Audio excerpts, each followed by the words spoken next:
Hello friends, welcome back. I am Vivek Singhal from tradingwithvivek.com। और Rajesh exports को लेकर काफ़ी दिन से काफ़ी संशय बना हुआ है। मीन्स डाउटफुल सी सिचुएशन है कि विवेक भाई इसमें हो क्या रहा है एक्चुअली, और किस तरीके से यहाँ पर ये स्टॉक्स मीन्स इतनी हैवी वॉल्यूम इससे पहले कभी देखने को नहीं मिली। जो ये यहाँ पर लाइंस हैं अर्निंग्स वाली, इस अर्निंग वाले ब्रेक को मैं यहाँ से हटा देता हूँ, थोड़ा सा इजी हो जाएगा समझना। तो यहाँ ये एक ऐसी डाउटफुल सी सिचुएशन है कि इतनी हैवी वॉल्यूम इससे पहले कभी नहीं देखी गई, और इस स्टॉक में जो लगातार ये गिरावट हो रही है, इसका रीजन क्या नजर आता है। एक्चुअल में इससे पहले हमने एक वीडियो बनाई थी इसकी, और वीडियो बनाई थी लगभग 618 के आसपास, और 618 के बाद stock price started coming down, और ये यहाँ से लगभग 16% डाउन है। अब ऐसे में मैंने एक चीज हमेशा देखी है कि अगर वीडियो बनती है, वीडियो के बाद में स्टॉक प्राइस नीचे आता है, तो हम सब एक बात कहने लगते हैं जनरली, विवेक भाई इस पे आपका अभी व्यू चेंज हुआ क्या। तो देखो, कभी भी किसी भी स्टॉक पर व्यू हमेशा तब चेंज होना चाहिए या तो उसका बिजनेस बेकार हुआ हो, या उसके फाइनेंशियल्स बहुत ज्यादा बेकार हुए हों, या फिर टेक्निकल्स बिल्कुल शोर मचाकर ये कह रहे हो कि यहाँ कुछ गड़बड़ है।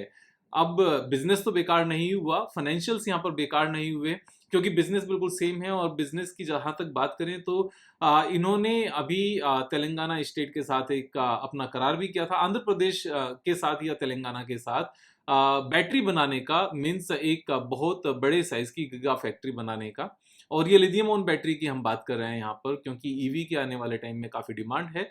और अपना भी बिजनेस अच्छा चल रहा है, जहां तक फाइनेंशियल से इस बात का पता चल जाता है कि बिजनेस अच्छा है या नहीं है। तो प्रॉफिट एंड लॉस स्टेटमेंट की अगर बात करें, सो लेटेस्ट ईयर के जो रिजल्ट्स हैं उसमें हाईएस्ट एवर रेवेन्यू है, हाईएस्ट एवर इनका नेट प्रॉफिट है। तो जब हाईएस्ट एवर नेट प्रॉफिट है और क्वार्टरली रिजल्ट्स भी अपर साइड पर हैं, अगर हम देखने लगे तो मार्च 2023 की जो रेवेन्यू थी that was the highest ever quarter on quarter and year on year both side पर। और यहाँ पर जो नेट प्रॉफिट है लास्ट ईयर के सेम क्वार्टर से ज्यादा है, उससे पहले से भी ज्यादा है, उससे पहले से भी ज्यादा है, यानी कि मार्च क्वार्टर के जो नेट प्रॉफिट आते हैं हाईएस्ट एवर यहाँ पर नेट प्रॉफिट है। सो इसका मतलब ये तो साफ साफ है कि बिजनेस में कोई इंपैक्ट नहीं है, यहाँ पर फाइनेंशियल्स में कोई इंपैक्ट नहीं है। हाँ, एक खबर जरूर आई थी कि Rajesh exports has failed to file auditor's report along with the quarterly results। तो जब ये रिजल्ट्स के साथ में इनकी रिपोर्ट फेल होने की बात थी, तो ये कब की बात थी? ये जून 2023 की थी। अब जून 2023 में भी मॉर्निंग में थी।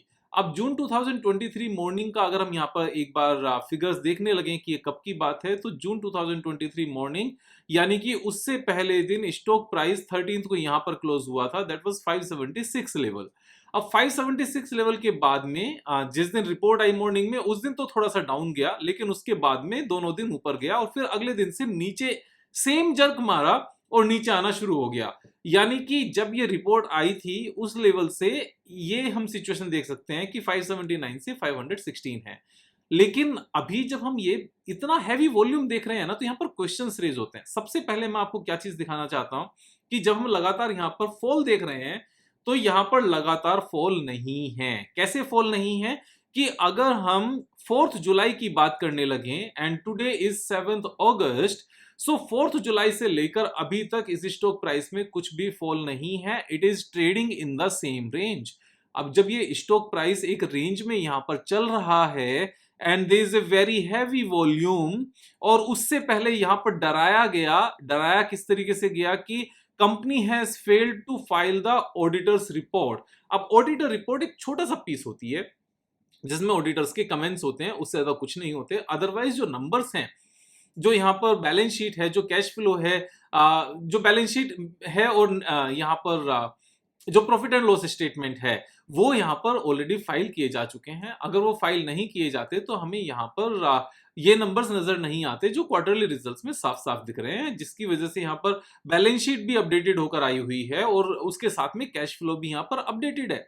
जब सारी चीजें, सारी इंफॉर्मेशन अपडेटेड है यहाँ पर, यानी कि कंप्लीट बुक्स क्लोज हुई हैं, सिर्फ रिपोर्ट फाइल नहीं की गई। कहीं ऐसा तो नहीं कि जानबूझकर रिपोर्ट फाइल नहीं की गई, बाद में यहाँ पर हम एक पेनल्टी दे देंगे, लेकिन एक बार माइंड में डर बैठा देते हैं यहाँ पर रिटेलर्स के, और लगातार थोड़ी सी गिरावट करते हैं। उसके बाद में जब सबका डरना शुरू हो जाएगा, हर कोई डर के यहाँ पर इतनी हैवी वॉल्यूम देखेगा, तो अपने आप को यहाँ पर बेचना ही शुरू कर देगा। यहाँ पर एक सबसे बड़ा एक क्वेश्चन निकल कर आता है, जब हम इस बात से डरते हैं कि विवेक भाई इतनी हैवी वॉल्यूम के साथ गिरावट आ रही है, तो सबसे पहले ये चीज बोलने से पहले मैं यहाँ पर देयर इज नो कंप्लेन, मैं बोलने से पहले मीन्स आपका ऐसा फील करने से पहले आपको क्या करना चाहिए, चार्ट पर जाना चाहिए और चार्ट पर जाकर एक बार देखना चाहिए कि क्या रियल में यहाँ पर गिरावट है।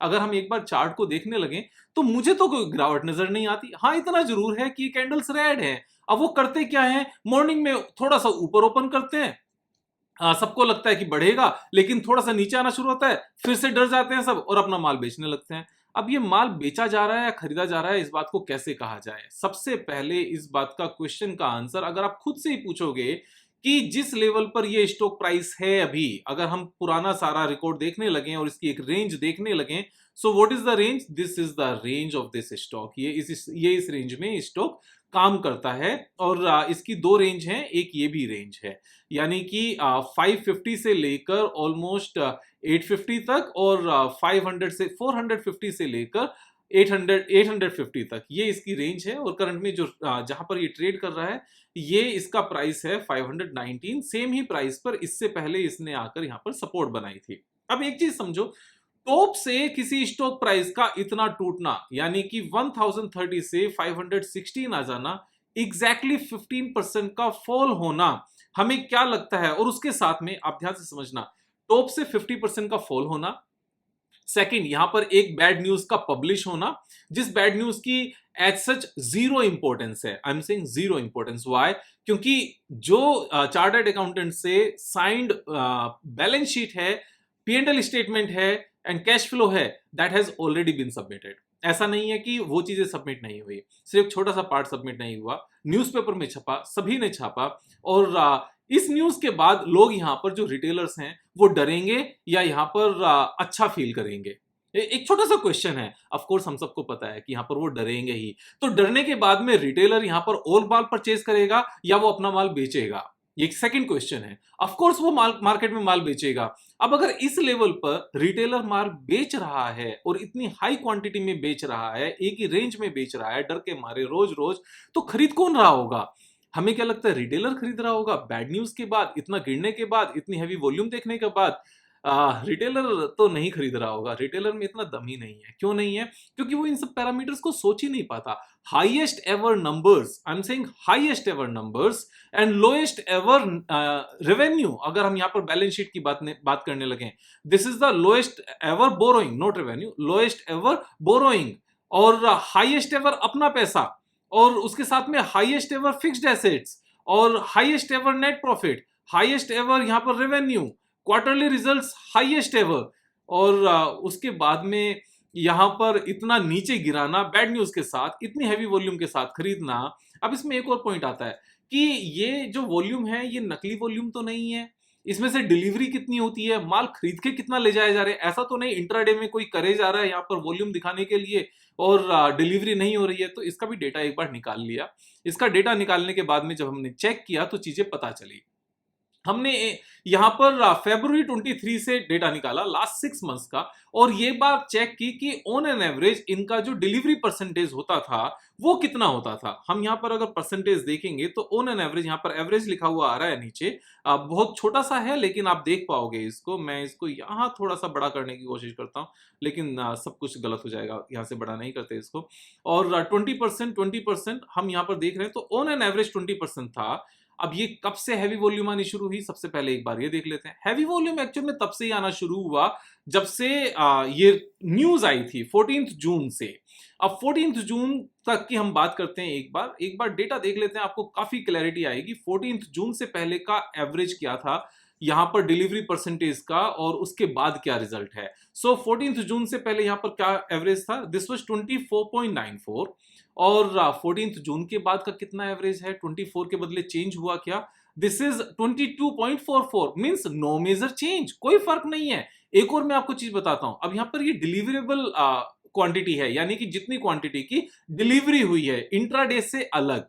तो इंट्राडे से अलग अगर हम एवरेज निकालने लगे कि कितना स्टॉक बाय करके डिलीवरी के रूप में ले जाया गया, सो एवरेज इज 5,68,000, 5,68,000 इस न्यूज के बाद, और उससे पहले कितना था ऑन एन एवरेज? जस्ट 1,09,000। 1,09,000 के कंपैरिजन में 5,68,000, 5 टाइम्स ज्यादा डिलीवरी है यहाँ पर। अब 5 टाइम्स ज्यादा डिलीवरी है तो अगेन मैं रिपीट कर रहा हूं यहाँ पर, best ever net profit, best ever revenue, highest ever fixed assets, lowest ever borrowing, highest ever अपना पैसा, और न्यू प्रोजेक्ट्स का आना जो इंडिया का फ्यूचर है, पूरे वर्ल्ड का फ्यूचर है।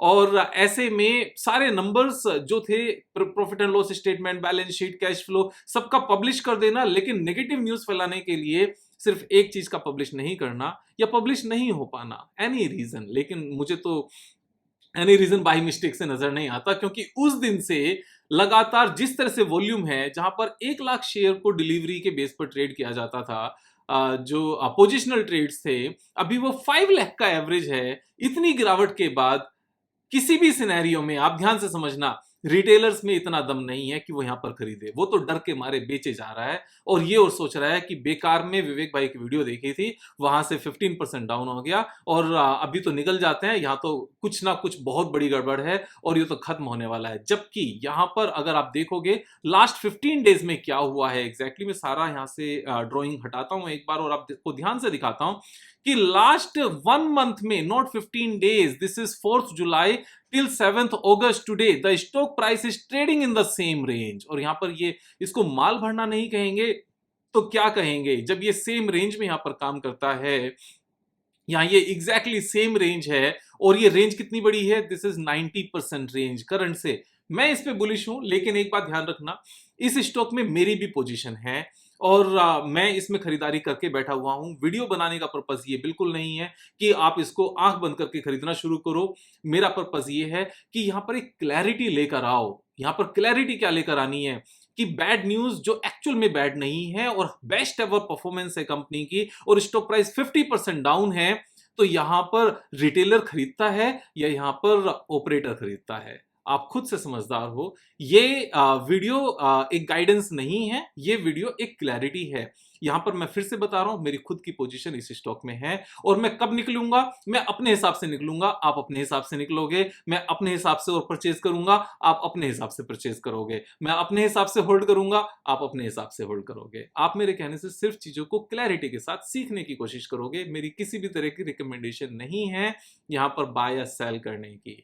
सो इस चीज को समझ लेना है, नुकसान आपका है, फायदा आपका है, सब चीजें आपकी हैं, आपकी जिम्मेदारी, आपकी लाइफ आपकी जिम्मेदारी है। आपकी लाइफ के जितने भी यहाँ पर जो भी आउटकम है उसकी अकाउंटेबिलिटी आपकी है, रिस्पॉन्सिबिलिटी आपकी है। मैं एक शिक्षक के रूप में, एक टीचर के रूप में, एक गुरु के रूप में यहाँ पर आपको सिखा सकता हूँ, और मैं सिखाता रहूंगा। बस आप सीखते रहिए, दोस्तों का शेयर करना है, लाइक करना है, सब्सक्राइब करना है, सब्सक्राइब कराना है। कल फिर मिलेंगे एक नए वीडियो के साथ, तब तक जय हिंद।